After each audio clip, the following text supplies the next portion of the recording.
Tal como les había prometido, les acerco la clase de consulta teórico-práctica que dimos el día 1 de mayo. Esta clase se basó en las consultas que habían previamente enviado, más las que fueron surgiendo durante la charla. Así que lo que se desarrolló ese día fueron los siguientes temas. El tratamiento del pago a cuenta cuando se incorporan rentas originadas en el exterior. Una duda que había con respecto al tratamiento, quiénes eran los sujetos pasivos del impuesto y quiénes los sujetos de la obligación tributaria. Duda con respecto a las deducciones la deducción especial de primera categoría con relación a los gastos de mantenimiento de tipo presuntos. Amortizaciones de bienes muebles, inmuebles y mejoras, el tratamiento de los dividendos y otras utilidades asimilables, el tratamiento de los intereses y en forma concomitante el tema de la renta celular, y después hablamos un poco de la composición de una declaración jurada de una persona física y la determinación del monto consumido. Así que bueno, vamos a abocarnos al primero de los temas, que es el tema del tratamiento del pago a cuenta por la incorporación de renta de fuente extranjera. Para eso vamos a remitirnos a los sujetos definidos en la Ley de Impuesto a las Ganancias, y ustedes recordarán que en el artículo 1 de la ley nos dice que quedan sujetas al impuesto que establece esta ley los que son residentes en el país y los no residentes. Y con respecto a eso dice que los residentes en el país van a tributar por sus rentas de fuente argentina y por sus rentas de fuente extranjera. Y los no residentes van a tributar por sus rentas de fuente argentina. Cuando nos referimos a los sujetos residentes en el país que tienen que incorporar por el criterio conocido como de renta mundial, tanto sus ganancias de fuente argentina como de fuente extranjera, nos encontramos con la problemática que este sujeto puede haber abonado impuestos similares en el país donde ha generado su renta.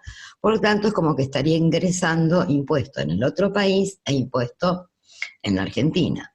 Para solucionar eso, la Ley de Impuesto a las Ganancias nos permite tomar un pago a cuenta. ¿En qué consiste este pago a cuenta? ¿Qué nos dice la ley? En ese artículo 1, que yo me puedo computar como pago a cuenta del impuesto en el país los impuestos análogos efectivamente pagados en el exterior.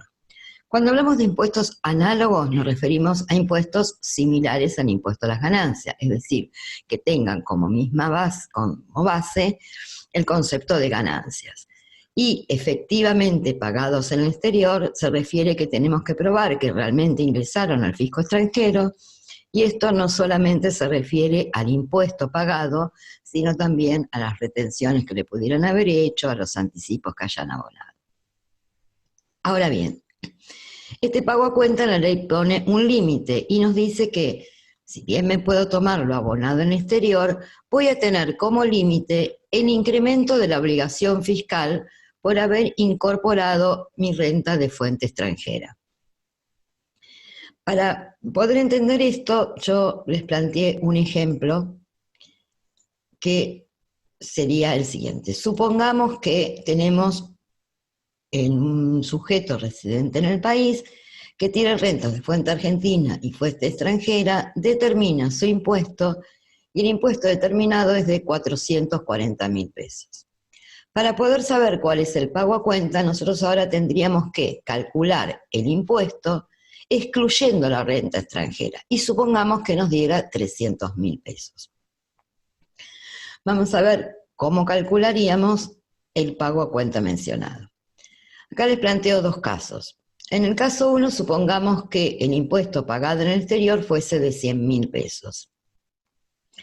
Para el pago a cuenta, nosotros tenemos que pagó 100.000 pesos de impuesto en el exterior y que tenemos que eso compararlo con el incremento del impuesto, o sea, lo que nos dice la ley, incremento de la obligación fiscal por haber incorporado mi renta de fuente extranjera. Ese incremento, ¿qué va a ser? La diferencia entre el impuesto calculado y el impuesto sin la renta de fuente extranjera. O sea que el incremento de la obligación fiscal me estaría dando 140.000 pesos. Por lo tanto, mi pago a cuenta va a ser de 100.000 pesos, es decir, el impuesto pagado que no está superando al incremento de la obligación fiscal por incorporar la renta de fuente extranjera. En definitiva, este contribuyente va a pagar a la AFIP el impuesto que determinó menos el pago a cuenta, o sea que va a pagar 340.000 pesos. Ahora supongamos un segundo caso en el cual el impuesto pagado en el exterior fuese de 200.000 pesos. Hacemos la misma mecánica, el pago a cuenta va a ser el impuesto pagado comparado con el incremento de la obligación fiscal por haber incorporado la renta de fuente extranjera, el cual el pago a cuenta no puede superar este incremento, por lo tanto mi pago a cuenta en este caso va a ser de 140.000 pesos. Fíjense que en cualquiera de los dos casos, siempre la mecánica sería de los dos valores, siempre voy a tomar el menor, ¿sí? En este último caso, el contribuyente va a pagar a la AFIP el impuesto determinado menos su pago a cuenta, o sea que va a pagar 300.000 pesos de impuesto. Tengamos en cuenta que acá hay un excedente entre el impuesto pagado y lo que el contribuyente pudo tomarse como pago a cuenta. En este caso, ese exceso que yo no pude computarme, en el artículo 175 de la ley me dice que ese excedente yo lo puedo computar en los 5 ejercicios siguientes. Obviamente siempre que tenga renta de fuente extranjera. Si no tuviese, lo puedo seguir trasladando hasta que pueda tener incremento de obligación fiscal por renta de fuente extranjera.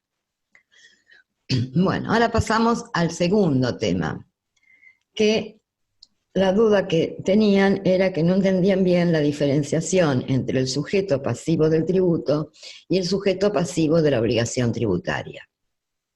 Para esto entendamos primero qué significa cada una de las cosas.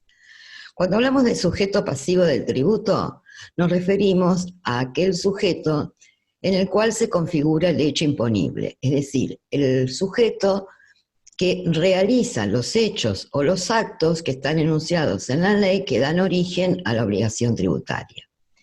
Y cuando hablamos de sujetos de la obligación tributaria, hablamos de aquellos que tienen que ingresar ese impuesto al fisco. Tengamos en cuenta que el artículo 1 de la ley nos habla que están alcanzados por el impuesto las personas humanas y las sucesiones indivisas, así como también todas las personas jurídicas y demás entes, dice la ley, a los que nosotros llamamos los sujetos empresa. Con respecto a las personas humanas y las sucesiones indivisas, en ellas se configuran las dos situaciones, es decir, son sujetos pasivos del tributo y sujetos de la obligación tributaria, es decir, ellos mismos son los que van a tener que ingresar el impuesto que corresponda. Más allá de que, por ejemplo, si hablamos de una persona humana menor de edad, tendrá que ser el padre el que actúe en representación, o en una sucesión indivisa habrá un representante de esa sucesión indivisa.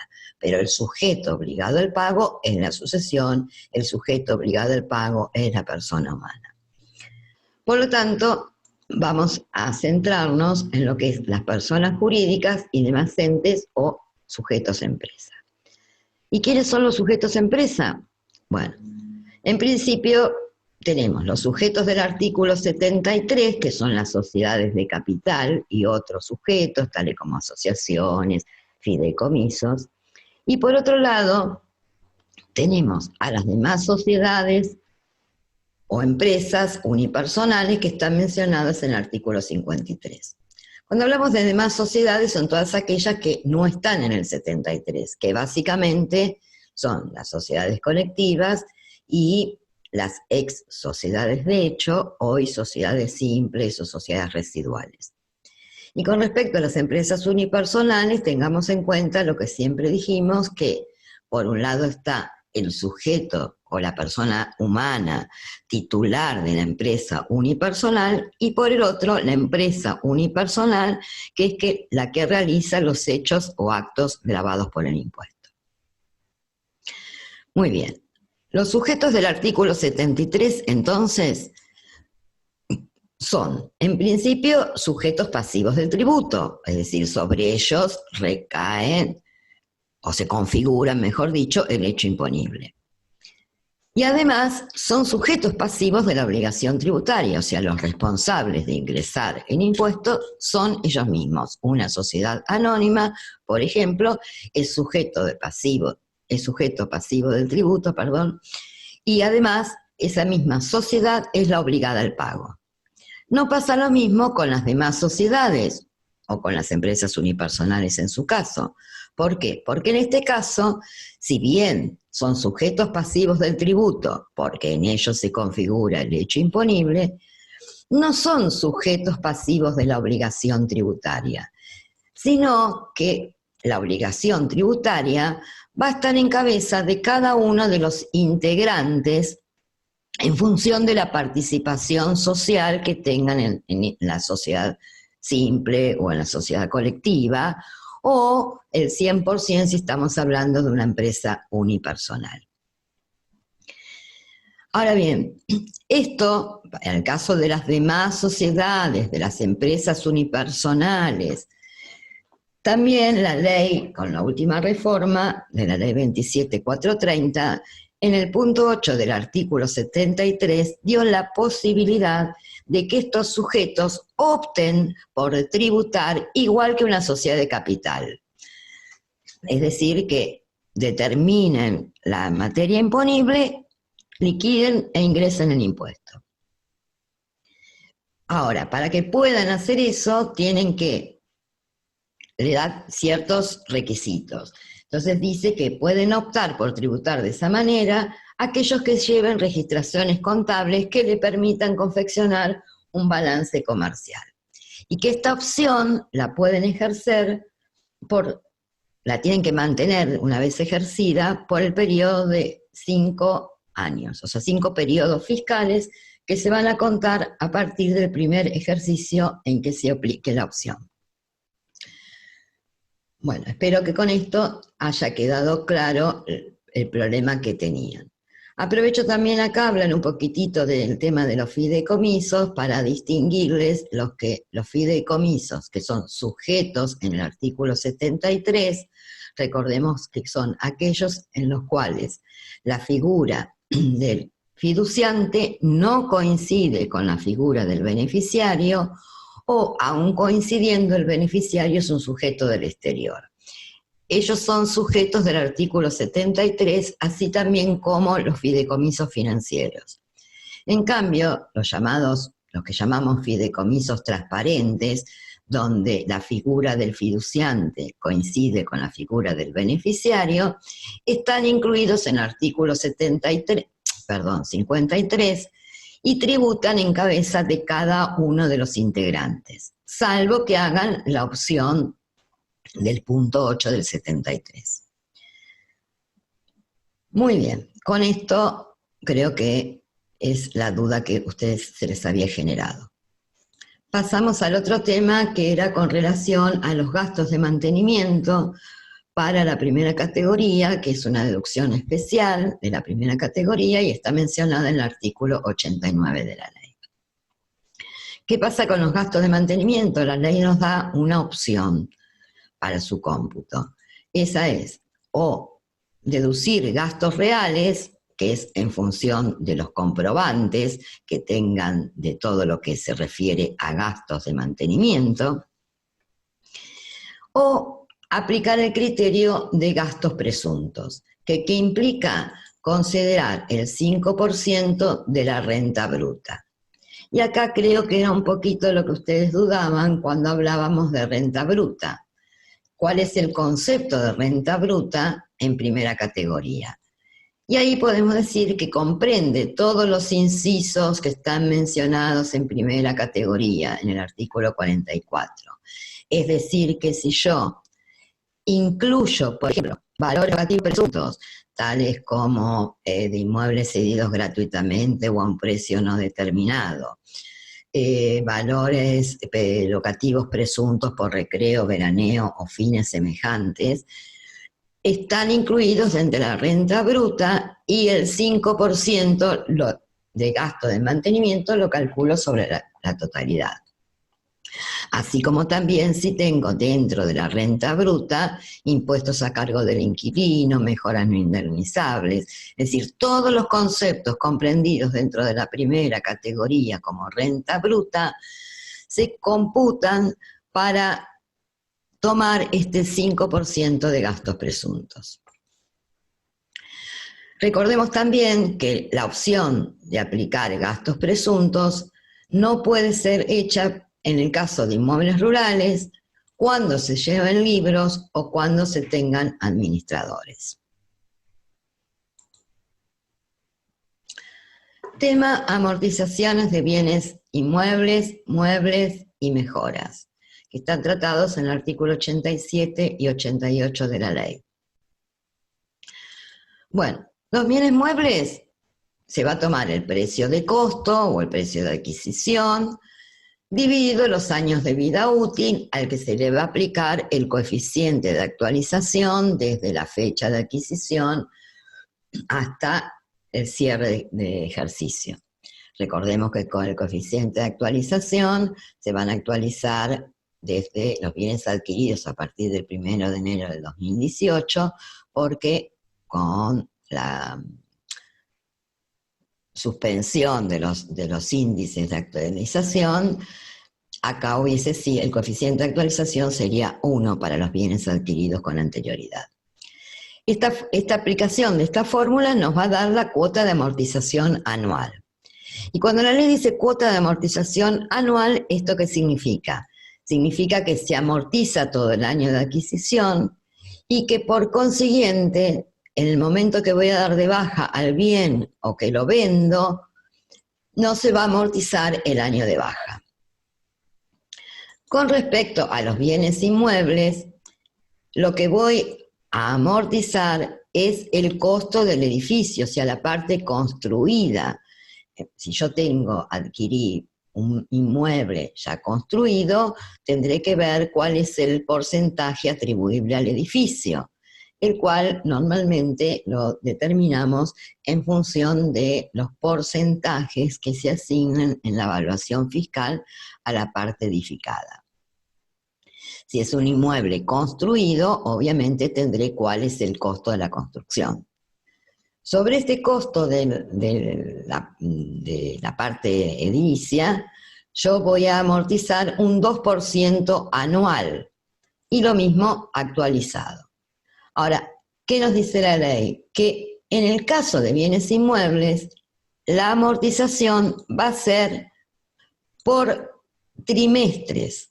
Desde el trimestre de adquisición voy a computar, o sea que este 2% es anual, pero yo tengo que computar trimestralmente y desde el inicio del trimestre.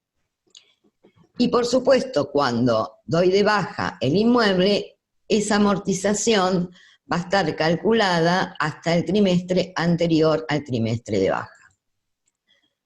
Cuando hablamos de mejoras, ya sean mejoras que se hicieron sobre el inmueble o mejoras, por ejemplo, en primera categoría que hizo el inquilino, se van a amortizar de la misma manera el costo de la mejora por trimestre al 2% anual y desde la fecha de habilitación de esa mejora. Creo que las dudas que a ustedes se les generaba era con respecto a esto, cuando se amortizaban todo el año y acá por trimestres, y acá que no se amortizaba el año de baja y que se amortizaba al trimestre anterior al de baja en el caso de bienes inmuebles.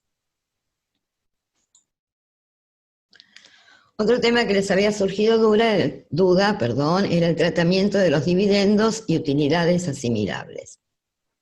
Cuando hablamos de utilidades asimilables nos referimos, por ejemplo, a las utilidades que distribuyen las sociedades de responsabilidad limitada y los demás sujetos del artículo 73. Bueno, ¿cómo es el tema con respecto a los dividendos? Yo puedo tener dividendos que provienen de sociedades del país, que originaría una renta de fuente argentina, que están mencionados en el artículo 49 de la ley, o puedo tener dividendos provenientes de sociedades del exterior, que están mencionados en el artículo 138 de la ley. Ambos dividendos son computables, están alcanzados y son considerados rentas gravadas de segunda categoría. Ahora bien, ustedes dirán, y bueno, ¿dónde está la diferencia? En realidad, de acuerdo con la fuente, las diferencias que tenemos son las que ven en pantalla, que es, para el caso de distribuciones en acciones liberadas, si provienen de sociedades argentinas, esos dividendos son no computables. Eso está definido en el artículo 49, segundo párrafo. En cambio, lo mismo, distribuciones en acciones liberadas efectuadas por sociedades del exterior, está sujeta al impuesto, están grabadas, alcanzadas por el artículo 138 de la ley. Y la otra diferencia es con respecto al mecanismo de ingreso de esa renta. Estamos hablando de dividendos provenientes de sociedades del país, está grabado a través de un impuesto cedular, con una retención que va a ser el agente pagador. Esto está en el artículo 97 de la ley. En cambio, si los dividendos provienen de una sociedad del exterior, como verán, va dentro de la liquidación global del impuesto a las ganancias. Y ahora me gustaría mostrarles cuál fue la evolución en cuanto al tratamiento de los dividendos. Uy, perdón.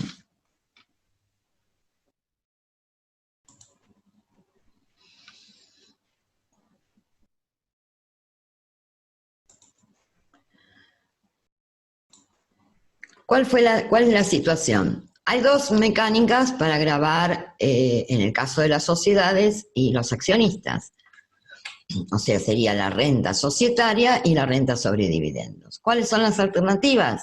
Grabar todo en cabeza de la sociedad, no grabar nada cuando se distribuyen esas utilidades, grabar a la renta societaria y también a la renta por dividendos.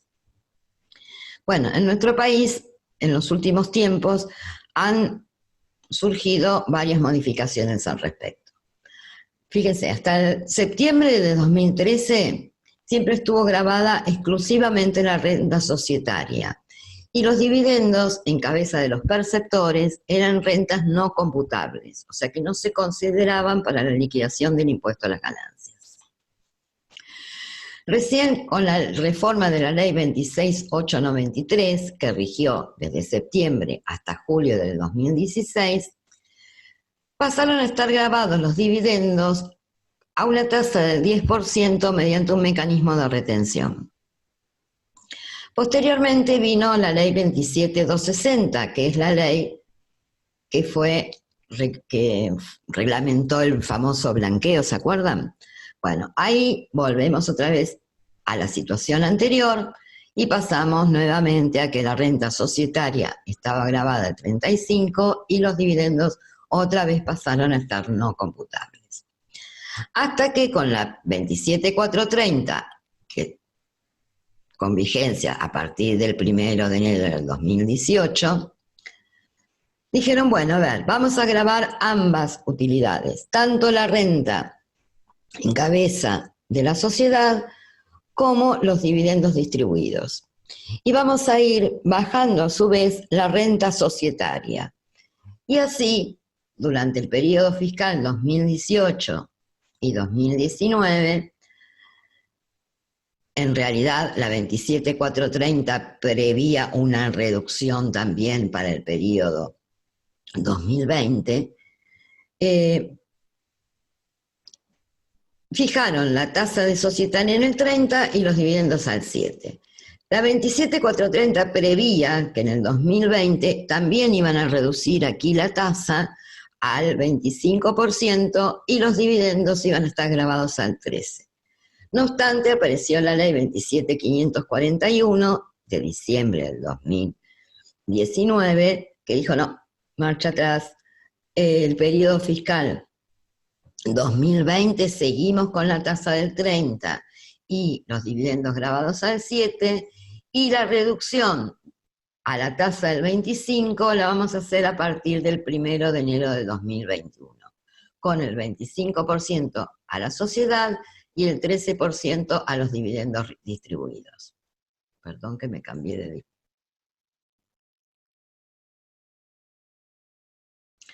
Como verán, en los últimos años ha habido una variación en cuanto al tratamiento de los dividendos.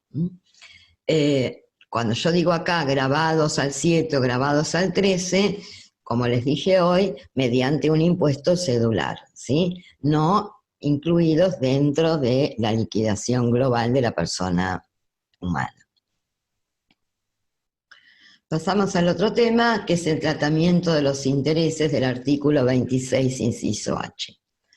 Acá también hay idas y vueltas entre lo que regía hasta el 2017 y la modificación que hizo la ley 27430 y posteriormente la 27541. Yo les armé este cuadro para poder hacer el análisis y fíjense, hasta el periodo 2017, tanto los depósitos en caja de ahorro, cuentas especiales de ahorro, plazos fijos en moneda nacional, plazos fijos con cláusula de ajuste, plazos fijos en moneda extranjera, todo estaba exento, ¿sí?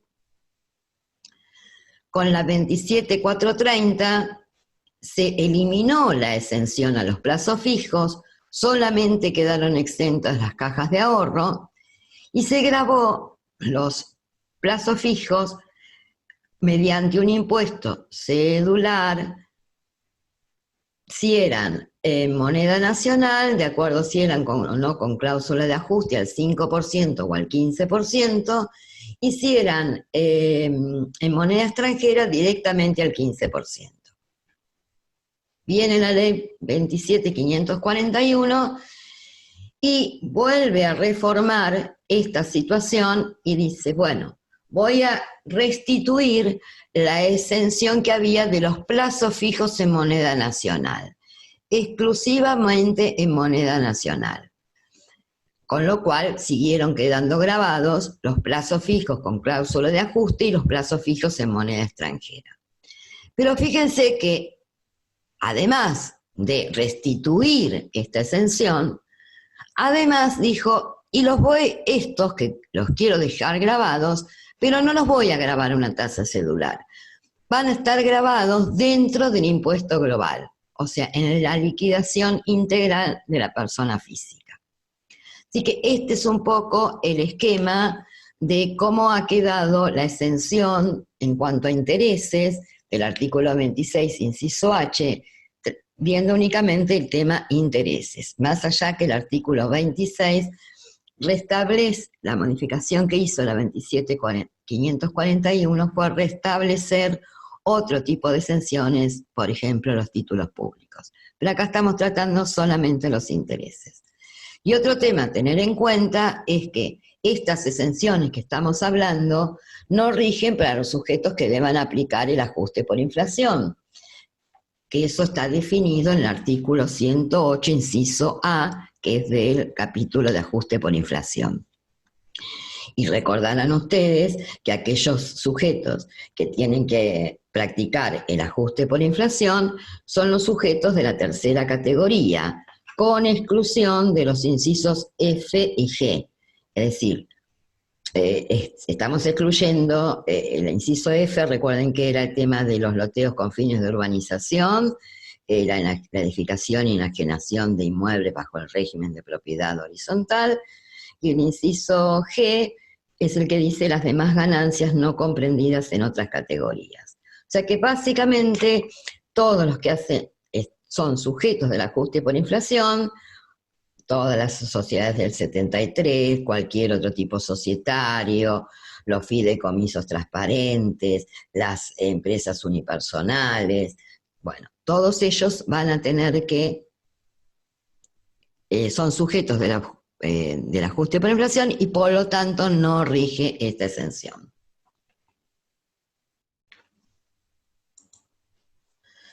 Bueno, ahora vamos a ver un poquito la composición de una declaración jurada de una persona humana, que es uno de los temas que había surgido en la charla del otro día. Bueno, en primer lugar vamos a tener que determinar el impuesto. ¿Cómo lo determinamos? Según el esquema de liquidación que ustedes vieron, determinando la ganancia bruta de cada una de las categorías, practicando las deducciones, digamos, comunes a todas las categorías, más las deducciones especiales de cada categoría, para llegar a la ganancia neta total. De ahí le vamos a restar todas las deducciones generales y las deducciones personales. Y obtenemos la ganancia neta sujeta a impuestos, a la cual le aplicamos la escala del artículo 90. Bueno, modificadora, no recuerdo el número. Ahora bien, pero ahí no termina la declaración jurada de una persona humana, porque en el reglamento, el decreto reglamentario de la ley, nos dice que además, bueno, después que terminamos de determinar el impuesto, vamos a determinar el saldo de la declaración jurada, que va a estar formado por el impuesto que calculamos, a eso le vamos a restar los pagos a cuenta, le vamos a restar las retenciones y las percepciones, le vamos a restar los anticipos que se hayan ingresado en el curso del periodo fiscal, y recién ahí vamos a tener el saldo de la declaración jurada, que este saldo puede ser a ingresar a la AFIP o nos puede dar un saldo a favor del contribuyente cuando los anticipos, las retenciones y los pagos a cuentas superen al impuesto, tendremos un saldo a favor del contribuyente, que en su caso será un saldo de libre disponibilidad, lo que significa que podemos utilizarlo para el pago de cualquier otro impuesto. Una vez que determinamos el impuesto y llegamos al saldo de declaración jurada, lo que les decía era que el decreto reglamentario de la ley nos obliga a declarar los bienes y deudas al 31 de diciembre del año que estoy haciendo la declaración y del año anterior. Esto está en el artículo 3 del decreto reglamentario. Y finalmente vamos a tener que determinar en la declaración jurada el monto consumido y sus respectivas justificaciones patrimoniales. Con respecto a esto, ahí también surgió un poco la pregunta de que no tenían muy claro cómo se componía el monto consumido y las justificaciones patrimoniales. Así que lo charlamos un poco y yo acá les hice un resumencito para hacer un análisis de la determinación del monto consumido. Y recordemos que habíamos hablado en primer lugar que lo que una persona gana, ¿qué puede hacer con eso? Lo puede invertir o lo puede consumir. O sea que la ganancia tiene que ser igual a la inversión más el consumo. Ahora, cuando hablamos de ganancia, que al contribuyente le permitió hacer una inversión o hacer un consumo, estamos hablando de no solo la ganancia gravada por el impuesto a las ganancias, sino que debemos sumarle también las ganancias exentas, que no están alcanzadas, pero que me generaron consumo. Exentas o no alcanzadas. Por ejemplo, podemos sumarle una donación, podemos sumarle, supongamos, un derecho de autor, podemos sumarle un interés de caja de ahorro que está exento. Bueno, cualquiera de las otras ganancias exentas estarían conceptuadas dentro de esta ganancia porque todas le generan la posibilidad del contribuyente de invertir esos fondos o de consumirlo. ¿Cómo determinamos la inversión? Que es el otro término, la otra parte de la ecuación. La inversión, ¿a qué va a ser igual? Al patrimonio de un año menos el patrimonio que tenía al año anterior. Y seguimos con la misma fórmula. Ahora bien, si nosotros esto que tenemos acá hacemos un simple pasaje de términos en esta fórmula, ¿qué vamos a tener? Vamos a tener que las ganancias grabadas, más las exentas, más las no alcanzadas, más el patrimonio del año anterior, lo paso al otro término sumando, porque acá estaba restando, tiene que ser igual al patrimonio del año más el consumo. ¿Por qué les muestro esto? Porque estos dos componentes que tenemos acá, o vamos a empezar en revés, no, sí, vamos a empezar por aquí. Estos dos componentes que tenemos acá, ¿qué forman? Lo que nosotros mostramos en el cuadro de justificación patrimonial en la columna 2. Tengan presente cómo hacemos el cuadro de justificación patrimonial. En el cuadro 2 partimos de la ganancia grabada que determinamos y a eso le vamos sumando si tuvimos la ganancia exenta, si tuvimos una ganancia no alcanzada. ¿Está? Bien. Quiere decir que estos dos componentes forman lo que está en la columna 2. Y estos dos componentes, el patrimonio del año más el consumo, forman lo que está, perdón que me fui, lo que está en la columna 1. Vuelvo a la diapositiva anterior. Estos dos componentes forman lo que está en la columna 1. Ahora bien, ¿qué otras cosas hay, además de esto, que pueden haber influido para generar fondos para consumo o generar fondos para inversión? O a la inversa, ¿qué cosas hay dentro de esta composición que no me generaron consumo, al contrario, y no me justificaron un consumo, a la inversa? Y vamos a ver qué otras cosas agrego a esas columnas 1 y 2, que es lo que llamamos justificación de variaciones patrimoniales. Primero los conceptos que justifican incrementos patrimoniales o consumos. ¿Qué quiere decir esto? Que acá voy a incluir todas aquellas cosas que me pueden justificar un aumento del patrimonio o que me pueden justificar un consumo. Entonces, por ejemplo, la primera cosa que se nos viene a la mente son las amortizaciones que hemos computado para determinar la ganancia neta, es decir, que las restamos, y que ahora yo tendría que como ajustarlas, porque en lo que estoy mostrando de ganancia neta yo las resté y eso no me implicó una erogación de fondos. Así como las amortizaciones, por ejemplo, los gastos presuntos que computé en primera categoría. Si yo computé gastos presuntos y no tengo gastos, quiere decir que disminuí mi ganancia y que esa disminución la tengo que ajustar, mostrar, sumar ahora a la ganancia neta para que esa ganancia, porque eso no me implicó una erogación de fondos.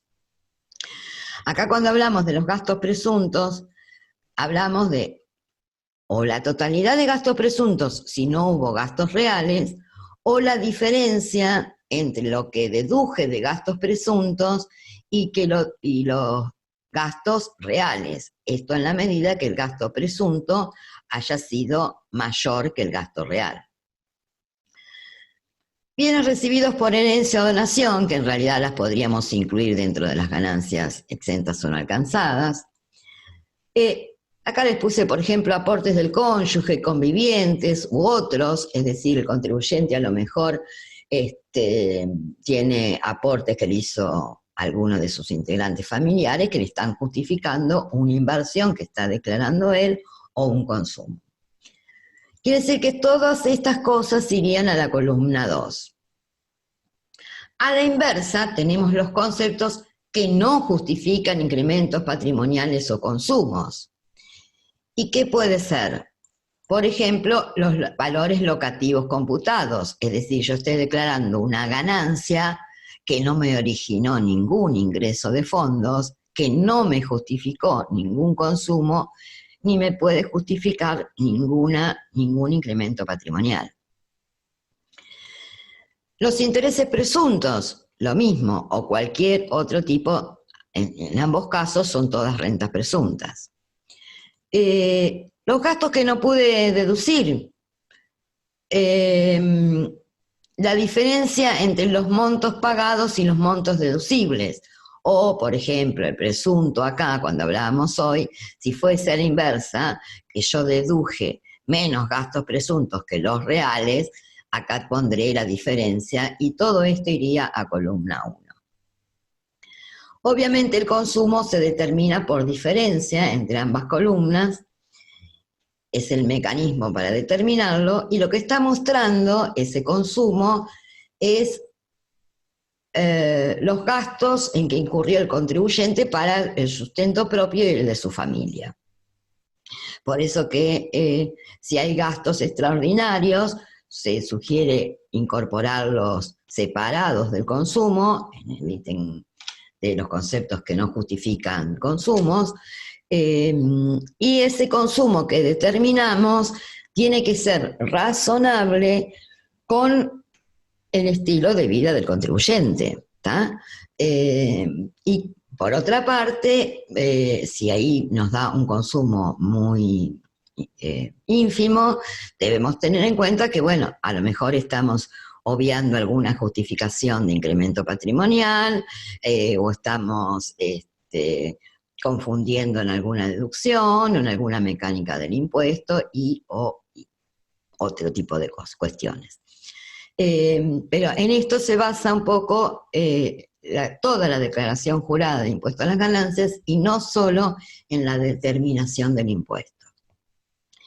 Bueno, esto creo que eran todos los temas de los cuales tenían dudas. Estamos abiertos, obviamente, a cualquier otra pregunta y o duda que les surja.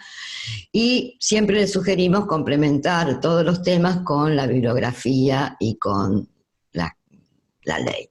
Y bueno, nos continuamos cuidando y aprendiendo, cuidándonos todos y aprendiendo virtualmente, y nos vemos en la próxima.